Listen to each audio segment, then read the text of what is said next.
Lahat ng mga taga-Caloocan, itaas ang kamay! Dami pala, oh! At sa lahat po na naririto sa ngayon ay masayang-masaya ang puso namin dahil nakikipagtulungan kayo sa mga taong lahat na nakakaramdam ng hirap ng Pilipinas sa panahon ngayon. Kami lang ba na naririto sa ngayon at nakakaramdam ng kahirapan? O tayong lahat? Hindi po ba napakahirap ng bansa natin ngayon? Isa na doon, ang mga tao na nasa laylayan, yan ang apektado. Yung mga nabudol noon na sabi nila, ng mga nangangampanya pa lang, ang sabi nila, bababa ang mga presyo pag sila ang nakaupo. Natupad ba? Hindi natupad. At ang mga katarungan natin na mga Pilipino, kailangan ipaglaban natin. Ngayon na yan. Huwag natin hahayaan na lulusayin ang pera na pinaghirapan natin, ang ibinabayad natin ng buwis. Dahil tayong Pilipino, kahit bumili lang tayo ng shampoo o may bumili tayo ng lotion or ano pa, sabon na panlaba, kasama na tayo sa tax na binabayaran doon, na sila ngayon ang nakikinabang, sila ngayon ang nagpapasasa, tayong mahihirap, tayo ang nawawalan, tayo ang naghihirap, tayo ang dumadanas ng hirap, na tayo ang nagpapakahirap. Nararamdaman ba ninyo yan? Para hindi nyo nararamdaman, mga kasama ko. Nararamdaman po ng lahat yan. Kaya huwag nyo pong pipigilan yung nasa damdamin ninyo na ipahayag natin, ipahayag sa Pangulo natin ngayon na tayo ay nahihirapan na. Hindi tayo nila pinapansin. Hindi tayo pinahahalagahan na mamamayan dito sa Pilipinas. Ang pinapansin lang nila, ang ginagawa lang nila, walang iba kung hindi ang pagdurog sa pamilya ng Duterte. Kayo ba hindi nyo yun na hahalata na sa halip yung mga mambabatas ay gagawa sila ng batas na pakikinabangan ng mga taong bayan? Pero ano ang ginagawa nila? Magnakaw at paggipitin ang mga Duterte. Huwag tayong pumayag. Kayo ba papayag na ginigipit ang mga Duterte? Duterte! Duterte! Duterte! Duterte! Kaya kailangan ipaglaban natin ang ating Vice Presidente dahil yan lang ang may puso.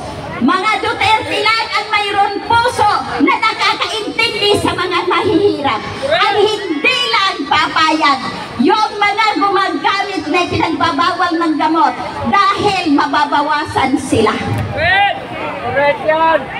Kaya tayo, kailangan po natin magkaisa.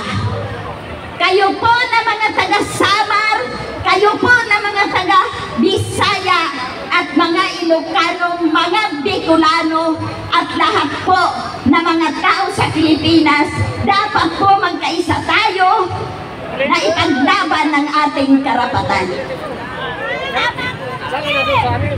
Ay ang mga Muslim, yung mga Muslim na yan, nakikipagtulungan talaga na ipaglaban ang karapatan ng taong bayan.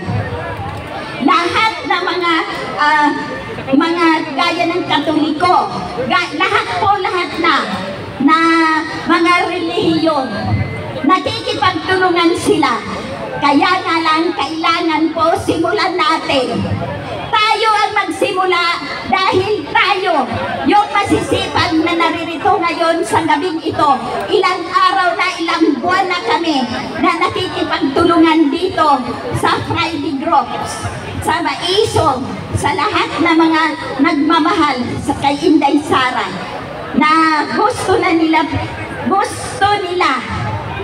na kung kailangan lang ay maging presidente na siya, dahil kailangan na natin sagipin ang Pilipinas, dahil lugmok na tayo, baon na tayo sa utang. Huwag natin hayaan na ang mga anak natin, mga apo natin, hanggang sa kaapu-apuhan ay sila ang magbabayad sa mga inutang ng mga nasa gobyerno ngayon. Ang utang natin sa Pilipinas, sobra-sobra na. Nasa 16 trillion na ang utang natin, samantala noon nang si Tatay Digong ang presidente, hindi nagkautang ng ganong kalaki. Dumaan ang pandemya, hindi nagkautang ng ganong kalaki.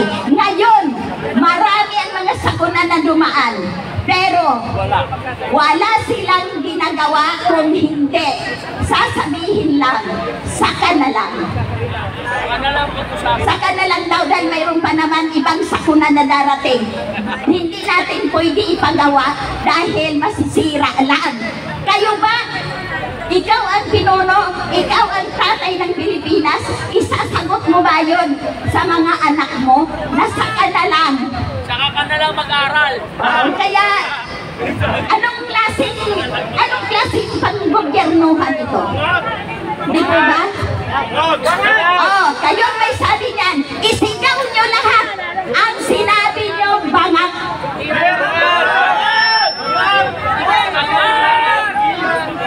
Hindi lang po tayo ang nagsasabi niyan. Marami po ang nagsasabi. Bangag na. Pag ikaw ay gumagamit ng gamot na ipinagbabawal na gamot, wala ka na sa sariling katinuan magplano at mag-isip. Siguro naman, alam ninyo yan, na pag mayroon kayong anak na nalulun ng ganyan, na ipinagbabawal na gamot, hindi po ba sakit ng ulo natin? Ngayon sa panahon na ito, sino ang gumagamit ng ganon? Baliktad nga, siya ang ama, siya ang problema natin. Di po ba? Kaya wag natin hayaan na pamunuan tayo nang hindi matino ang pag-iisip. Wag natin hayaan na pinagdanakawan tayo ng harap-harapan. Wag natin hayaan na niyuyurakan ang ating karapatan. Karapatan natin, pero hindi sa atin ibinibigay sa ngayon. Dahil pag gusto nila, kung gusto nila ang taong gipitin, gigipitin nila kahit wala sila sa katwiran. Hindi po ba? Damang-dama po nung iba yan. Damang-dama natin lahat yan. Kaya nga lang, hindi lang kayo nagsasalita, alam ko. Bakit? Yan yung tanong. Hindi kayo lumalabas sa mga bahay ninyo. Hindi kayo lumalabas sa tahanan ninyo para ibigay ninyo, ilahad ninyo ang damdamin natin mga Pilipino.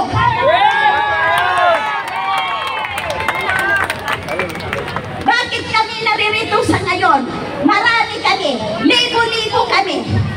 Dapat lahat din na nasa bahay, nandoon kayo, huwag kayo matulog, huwag kayo manahimik, huwag kayo magbaliwala. Huwag nyo baliwalain itong sitwasyon ng Pilipinas natin. Kailangan natin magsimula. At kami dito, hindi kami titigil. Hindi kami dito bababa. Hindi kami dito titigil sa pagtitipon na to. Habang hindi natin nakakamtan ang tunay na pagbabago ng Pilipinas. Duterte!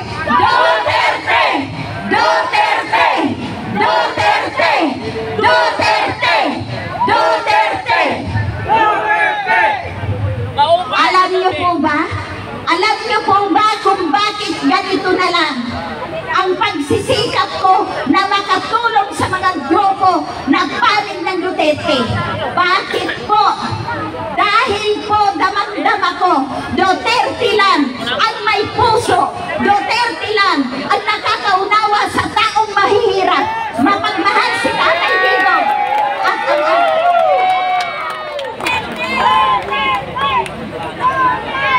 mapagmahal po si BP Sara, si Inday Sara, dahil ho nakakaharap ko ng ganyan. Napakabait ng tao na yan, na sinasabi nila na matapang. Matapang lang siya dahil nasa katotohanan ang lahat na binabanggit niya.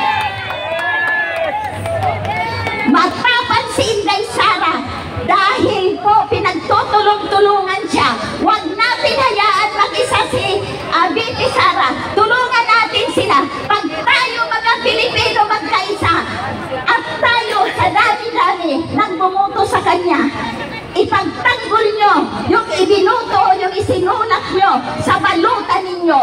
Ipagtanggol natin ngayon sa panahon ngayon ang ating Vice President Sara Duterte.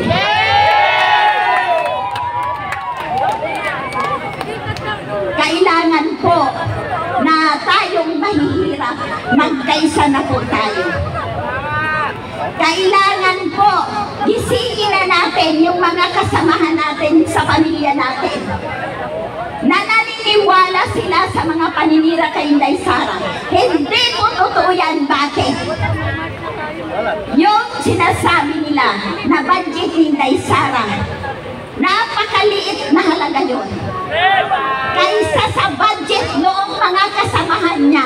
Bakit siya lang ang inuusig? Siya lang ang iimbestigahan. Dahil si BP Sara sa susunod ng 2028 ay magiging presidente. Hindi po ba? Kaya ngayon pa lang ginigipit na siya.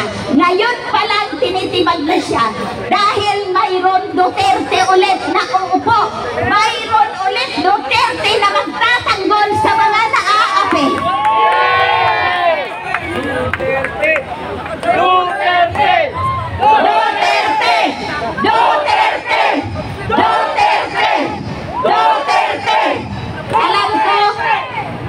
Alam ko yung hindi mga nagdo-Duterte dyan, parang nagdadalawang isip pa kayo. Huwag na kayo magdalawang isip dahil sa ayaw sa gusto nyo, Presidente si BP Sara sa susunod na year 2028.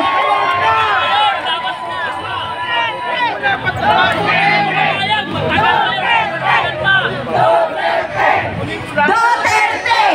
Duterte! Duterte! Duterte! Magandang gabi po sa inyong lahat at salamat po sa mga vloggers. Salamat po sa lahat ng mga tao na naririto sa ngayon. Dapat bukas kasama na ninyo ang mga anak ninyo, asawa ninyo, mga lola at lolo nyo at mga apo nyo. Pwede ba yun? Maraming salamat po at magandang gabi sa inyong muli. Salamat, Kapitana. Napakagaling pala itong Kapitana natin. Galing, kalain mo galing